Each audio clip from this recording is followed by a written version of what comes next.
Good evening. We'd like to welcome you to our City Council meeting. This is September the 17th. So before we start, we'd like to invite everyone to do the Pledge of Allegiance. If everyone would follow along with me. Ready, begin.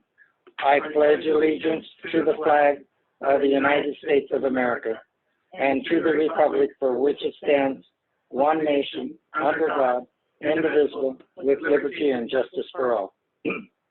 Are there any changes to the agenda? There are not.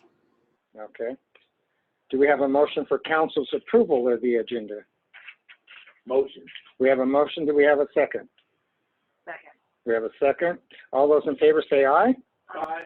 And I also vote aye.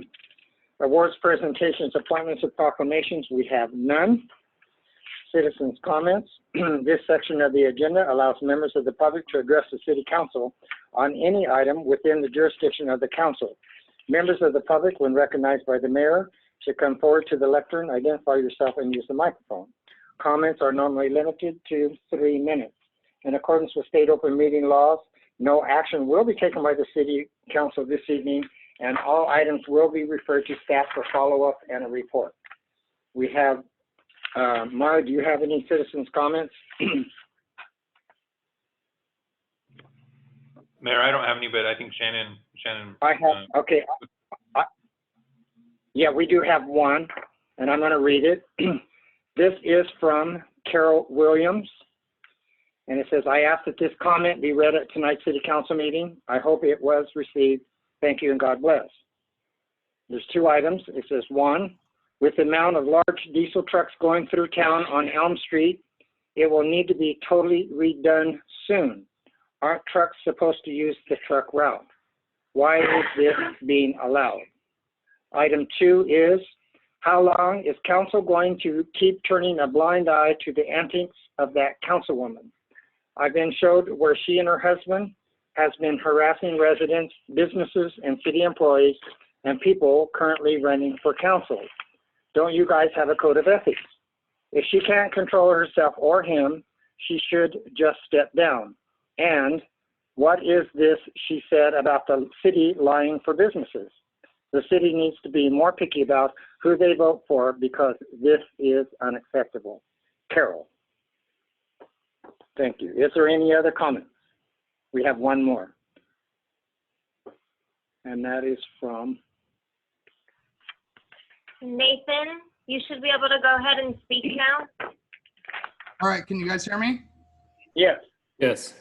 Okay, I would like to piggyback on what Carol said. I also seen 2 different posts today talking about that the city was lying for businesses, and I'm just completely appalled that this is allowed to happen. We do have code of conduct, and it was put into place, and I believe that since it hasn't been followed, that it's led to more of this type of thing, and I would like to see something done about it. I myself have also am being continually harassed by said councilwoman's significant other all the time. He posts things about me all the time, and I know that's not up to her. That's not her thing, but it's unfortunate, and I deem it as harassment. And saying bad things about businesses it's counterproductive to what we're trying to do. And so with that, I thank you guys for your time. I know that you guys are trying to do a really good job in helping this city, and I appreciate that. So thank you moving forward. Any other comments? No. Okay, we'll move on to public hearings. We have 1 item. This is adoption of resolution number 3985, approving the submittal of a 2020 Community Development Block Grant. It's a CV1 application. Marissa. Thank you. Can you hear me? Thank Yes. you. I'm going to go ahead and let Sean go over this, and then you can open it up for the public hearing. Okay. All right, thank you, Mayor and Council. tonight is a public hearing for the submission of a CDBG Community Development Block Grant application related to COVID-19. Basically, as part of the application process, we are required to host a public hearing to garner input. So tonight, the actions to the council are to adopt resolution 3985 and basically review and approve an application for up to $86,000 under the NOFA. And what basically it's just going to be subsistence payments for businesses, because under this program, under this what they call the notice of funding availability, there are activities that are strictly permitted under this program, which is assistance to businesses and micro enterprises impacted by COVID-19 stay-at-home orders and shutdowns, public services related to COVID-19 support, facility improvements related to COVID-19 healthcare and homeless housing needs, acquisition of real property to be used for the treatment of recovery of infectious disease in response to COVID-19. And funds are provided as a non-competitive basis and provided at an allocation to non-entitlement jurisdictions, which means that we go out in the competitive market when it comes to CDBG programs. We're no longer part of the entitlement program with Fresno County, which allows us to be eligible for these other types of programs. And so our allocation is $86,343. And so with the adoption of the resolution, staff will work with Self-Help Enterprises to get this application submitted, which is actually on Monday. And then once awarded, we'll continue to work closely with the businesses to develop the program that will be applicable to the permitted activities under the grant program. And Marissa may be able to shed some light on maybe some of the programs that they may be considering in terms of this particular application and these funds that'll be available. Okay. Marissa, did you have any additional comments on that? No, other than I had forwarded the mayor an email today from Fresno County regarding some additional funding. This is not that. So I just wanted you to know, in case you read that email already, this is a separate form of funding. And so it's outlined what we would be using the funding for. And like Sean said, our allocation is just over $86,000, and it would be done through self-help. Perfect. Okay, this is a public hearing. Do we have anyone in the public that wants to make any comments? I don't see any. Okay, seeing that there are none, the public hearing section is closed. Council, do you have any comments or questions from Mr. Brewer or Mr. Trejo? This has nothing to do with any of the money that the state is taking away from us, is it? No. No. Okay, I just want to make sure on that too. Okay. These are going to be grants that are going to go out to small or businesses in general. Is there a certain dollar amount, or how does that work? Sean? My understanding that the self-help will be assisting us in developing the programs. There is what they call a subservient agreement that we have with self-help where they administer the program. And so we'll probably get more details. I know that Marissa, I think, has been working with self-help a little bit, but we'll probably have more details on the programs that are eligible once we get the application in and get the allocation. It's through a CDBG block grant, right? Yes. Okay. Yeah, that's funding that we get, Adam, periodically, and it's just being administered through self-help. Am I correct, Sean? Yes. Okay, sounds good. Okay, so do we have a motion for adoption of resolution number 3985, approving the submittal of a 2020 Community Development Block Grant CV1 application? Do we have a motion? So moved. Yeah. We have a motion and a second. A second. Okay. May I have roll call, please? Mayor Pro Tem Ramsey, Aye. Councilman Singleton, Aye. Councilman Atkinson, Aye. Councilwoman Stolz. Aye. Mayor Lander. Aye. Our next item is the consent calendar. There are 6 items.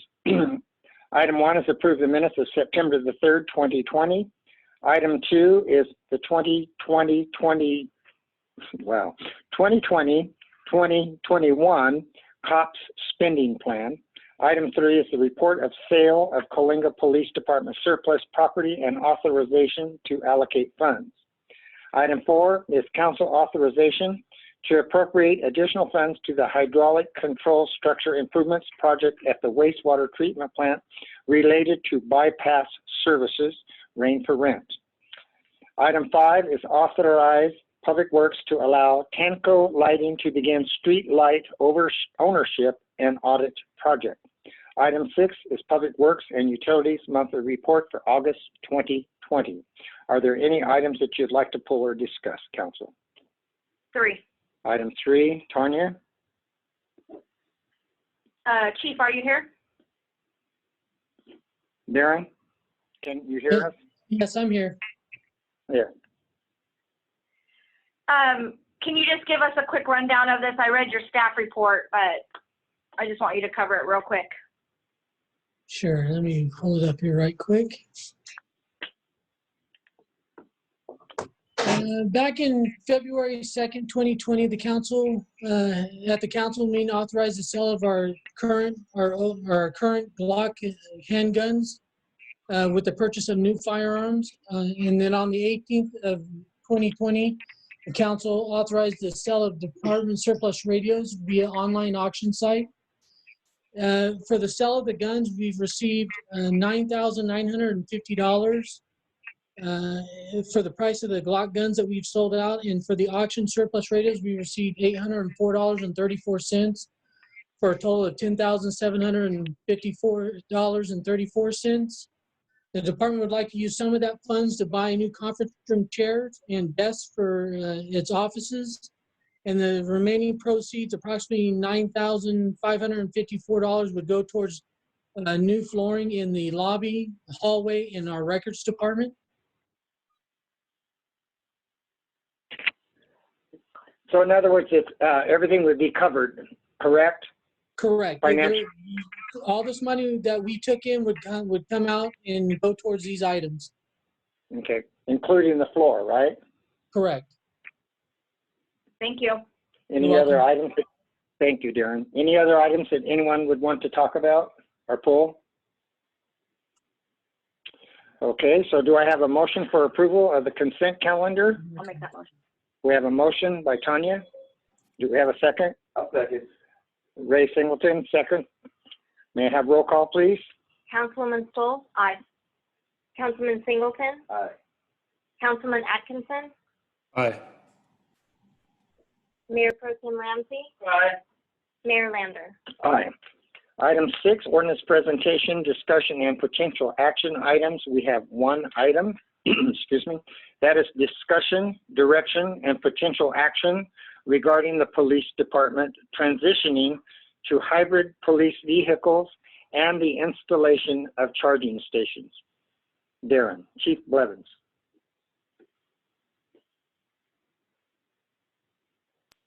Sorry, this is a future agenda item requested by Councilwoman Stoltz. If there's any questions she'd like to ask, I'd be willing to answer them.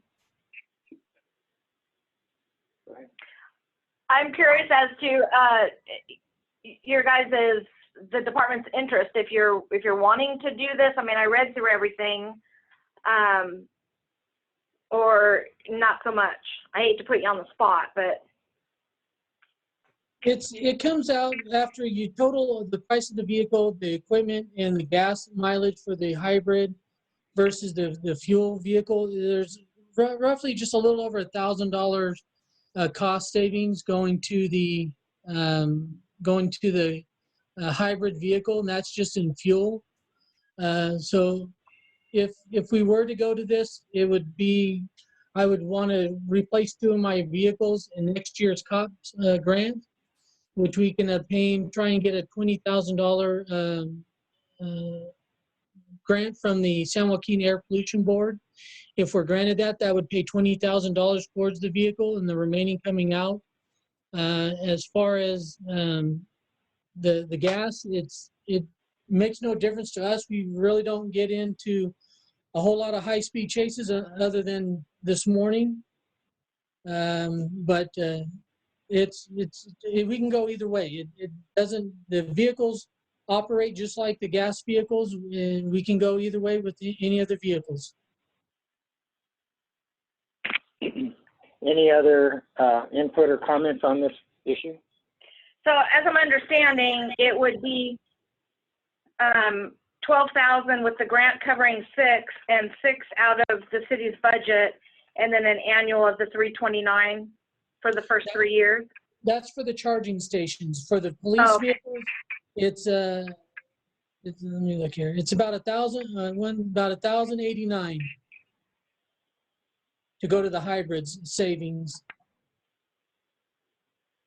For the charging stations, the San Joaquin Air Pollution Control Board would give us $6,000 towards the installation of a new charging station.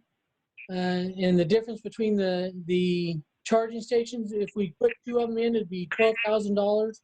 The grant would cover $6,000, and the annual cost would be $329 for the first 3 years to comply with the grant. So it's if we have any hybrids, the police vehicles are not plug-in vehicles. They are charged off the vehicle when it's running on gas. The batteries are charged from the alternator that supplies the fuel savings. Darren, I'm reading on this under fiscal impact. It says the difference between the cost of the hybrid, $41,148.95, and non-hybrid, $38,127. Ford Interceptor is about $3,021.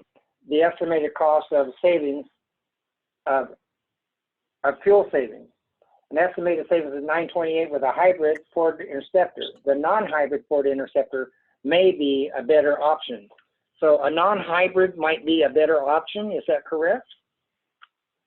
Yes, only because if the power supply goes out on these chargers, we lose fuel economy.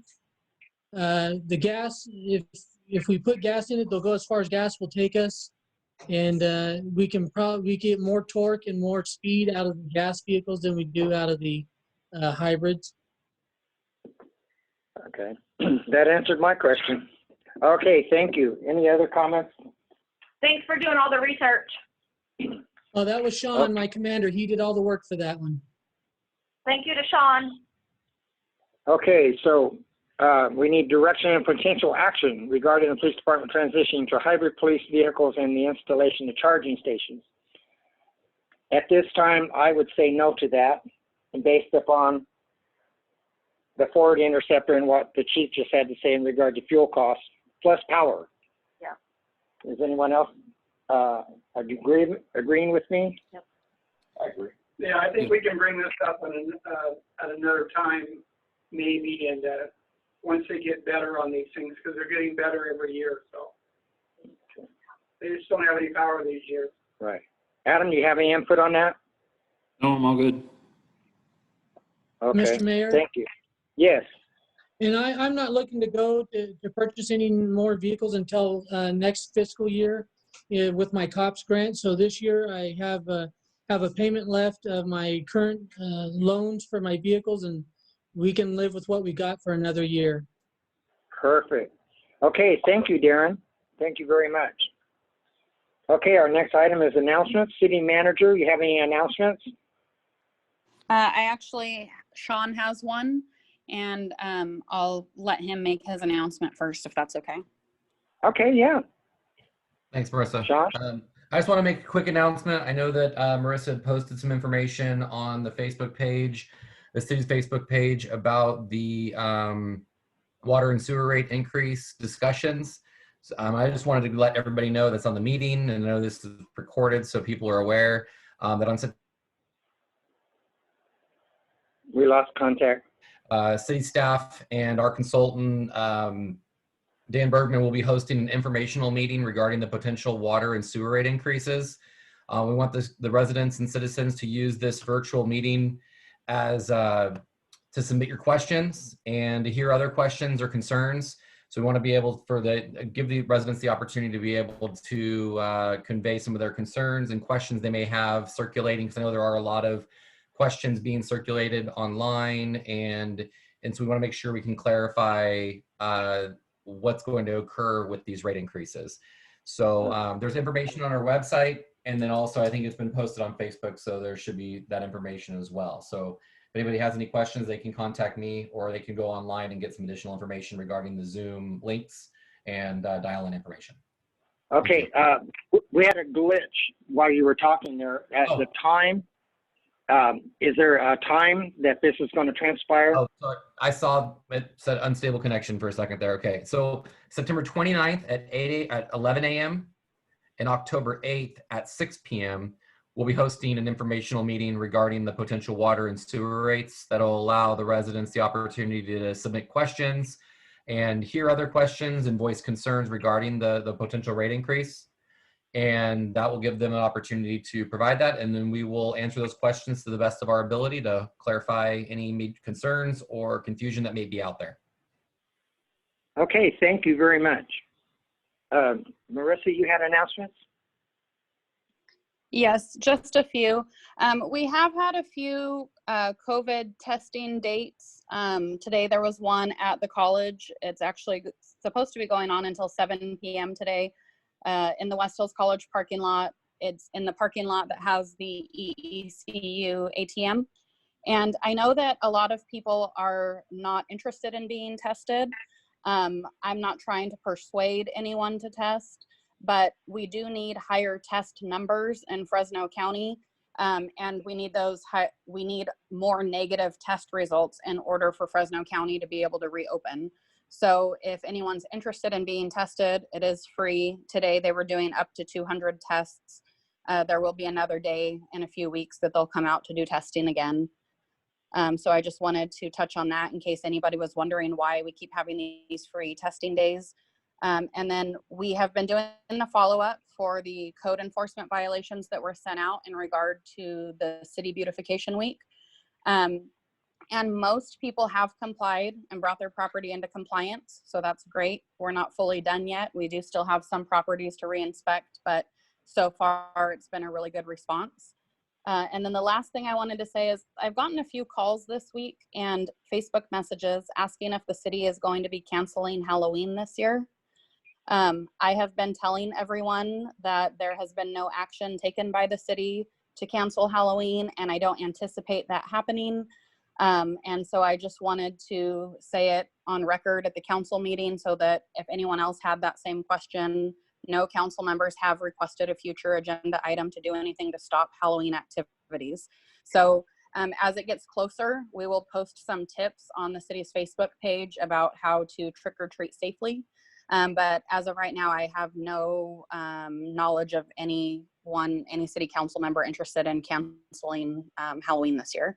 So I just wanted to be able to say that so that everyone was aware. Okay, thank you very much. Council members, any announcements? Seeing none?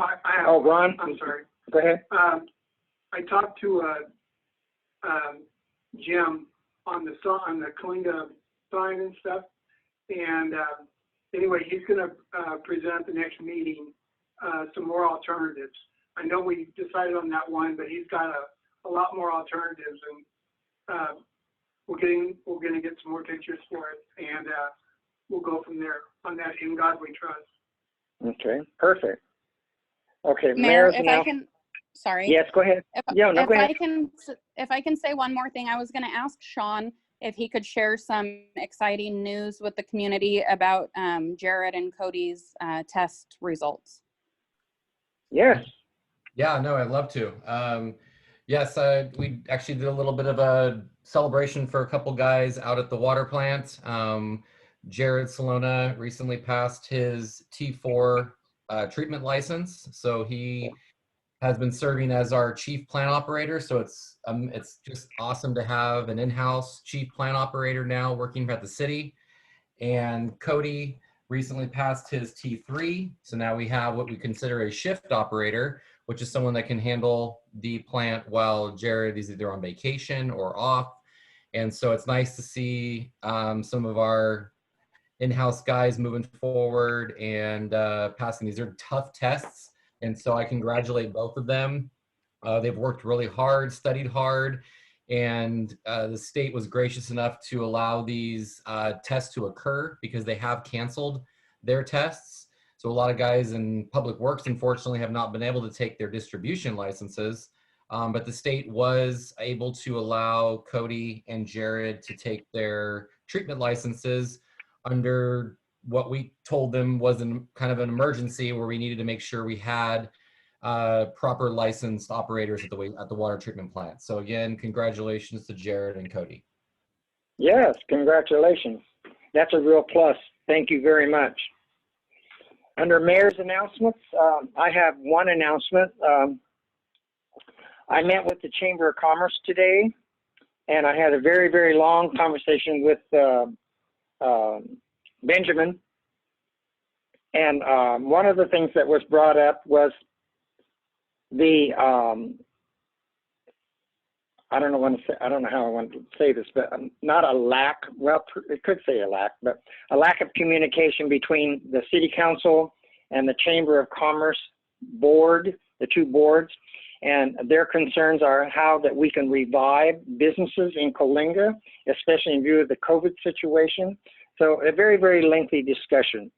Anyway, so what I would like to suggest, and it could come under future agenda items, which is the next item, is that perhaps we could set up a joint workshop or meeting with the Chamber of Commerce board, the board and our council to at least just have a roundtable discussion as to what their needs are, where we're going, where they think they would like to go in regard to business, because we should all be working together for one benefit, and that is the city of Coalinga, especially business, because that's the lifeblood of this town. Anyway, if the council is agreeable to that, perhaps we can set something up. Anyway, I'll get with Marissa and if that's agreeable with the council to see if we can set some kind of a meeting up with them. Anyway, any other future agenda items? Seeing none, we're going to be going into closed session. We have two items.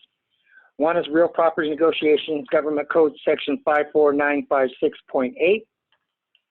Conference with real property negotiators, property portion of APN number 073-020-58S, Coalinga, California, city negotiator, city manager, Marissa Trejo, city attorney, Mario Zamora, and Sean Brewer, assistant city manager. Negotiating parties are David Wood, trustee, under negotiation, price and terms of payment. Item 2, conference with legal counsel, existing litigation, Government Code Section 54956.9 D1, and it's one case. California 5th Appellate District Court case number F078081, detainee Americans for Civic Equality, which is commonly known as DACE versus Nathan Vosberg et al. This meeting is now adjourned. Thank you for your participation and your attendance.